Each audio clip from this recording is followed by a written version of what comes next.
36 पत्नी. अर्थात अदितीच्या पोटी देवता जन्माला आल्या, तनूच्या पोटी दानव जन्माला आले, दितीच्या पोटी राक्षस जन्माला आले, कद्रूच्या पोटी सर्प जन्माला आले, विनतेच्या पोटी गरुड संपत्ती वगैरे जन्माला आले. त्यानंतर कनकगंगा हिच्या पोटी हिरे पाणी मोती जन्माला आले. अखिल विश्व कश्यप ऋषींच्या 36 पत्नींच्या मुलांमधून झालं. तुम्ही आता काय म्हणालात? दनुकुलोत्पन्न म्हणालात. जरा तुम्ही दनुकुलोत्पन्न असाल तर कश्यप ऋषींच्या अदिती देवीच्या पोटी आमचा जन्म झाला, म्हणजे दनुच्या पोटी तुमचा जन्म झाला.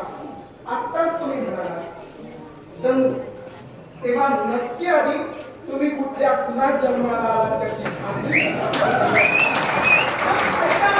खात्री तितकी वाजवणं सूर्य आधी मी बोलतोय, तितकी वाजवणं म्हणजे असभ्यतेचं लक्षण.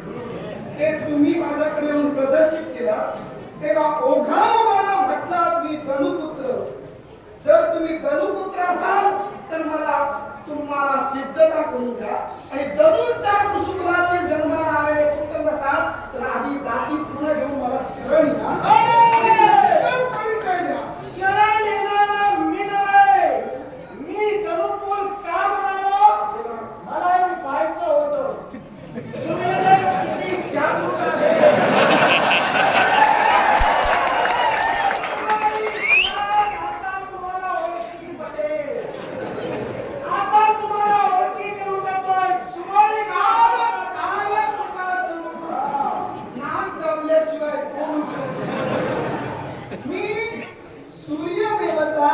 तुमच्या समोर आज उभी नाही, तुमच्या सगळ्या घराण्यासमोर उभी.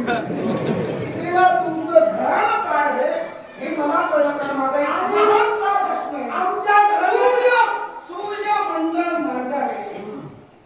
या सूर्यमंडळाच्या सहस्र किरणांनी तप्त ज्वालेनं समोरचा जाळून खाक होतो. तुम्ही जळालात नाही कशी? याला कारण माझं सामर्थ्य.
दिवाकर म्हणतात, दिवाकर पाहत होता नवीन कुणीतरी उदयाला आलेला उदयोन्मुख त्या सूर्यमंडळाकडे येतोय. तेव्हा नेमकं काय प्रकरण आहे ते विचारूया. त्यामुळे अगोदर जाऊया नको. प्रश्न जर आणि विचार जर रास्त नसतील तर नंतर जाऊया. तेव्हा सूर्यमंडळात येऊन पुन्हा पुन्हा तुम्ही दनुचं नाव घेता, दानवेश्वर नाव घेता. जरा तुमच्या कुळाचा विस्तार ऐकू दे. सुमारीच्या कुळात आमचा जन्म झाला आणि त्याच क्रोधानं होऊन अपमानासाठी इथपर्यंत आलोय. ज्याचा अपमान आपण केला, मालिक सुमारीचा सेवक तुला देवता कर्म केला आणि त्याच मालिक सुमारीला मारत असताना साक्षात विश्वाचा मूळच बनतो. त्या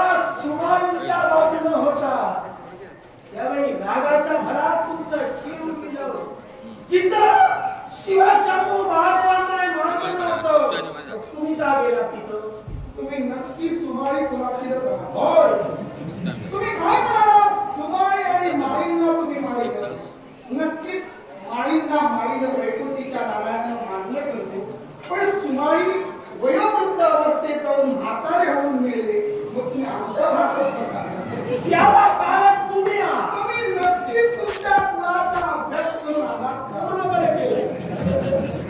आणि त्यातल्या त्यात तुम्हाला अभ्यास करायची गरज नाही, कारण तुम्ही देव आहात.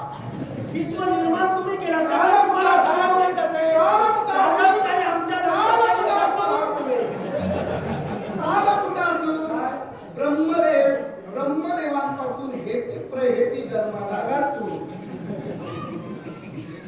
त्यानंतर विद्युतकेश, सुकेश आणि त्यांचे माली, माल्यवान आणि सुमाळी.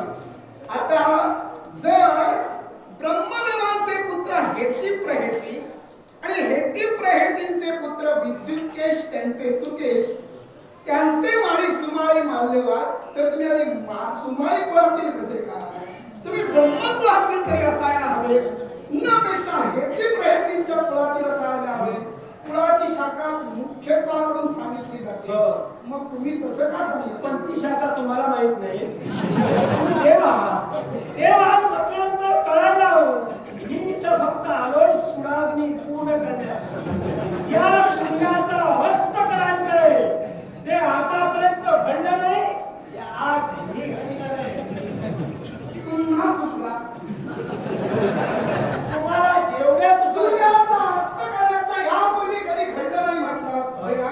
घडलं. शिवशंभूला तुमचं शिर तुम्ही म्हटलं होतं ना, याचा सूर्याचा हस्त कधी झाला नाही, म्हणून मी करायला आलो आत्ता म्हणलं. तुम्ही दुटप्पी भाषेला कसे काय बोलता? कारण तुला फसवायचंय मला.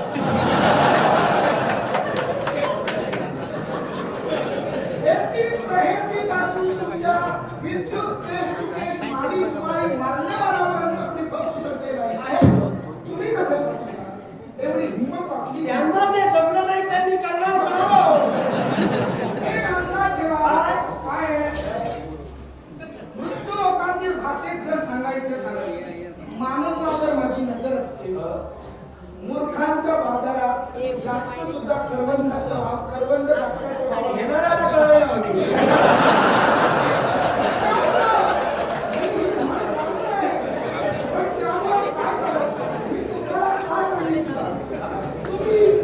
तुमचा मोल वाढवू पाहता, पण तुमच्या दुभाषीपणामुळे तुमचं मोल आता हळूहळू खाणं तरी चालेल, पण माझी सवय जशी आहे, मी उडी टाकताना अशा ठिकाणी टाकतो तिथं समोर वाघ हवा. रानग्या कोल्ह्यांसमोर उडी मारणारे बरेच जण आहे. समजा मी जर वाघासमोर मेलो, काय म्हणणार आहे? वाघानं खाऊन गेला. समजा हा वाघ जर इथून पळून गेला, नाव वाघाला पडलं.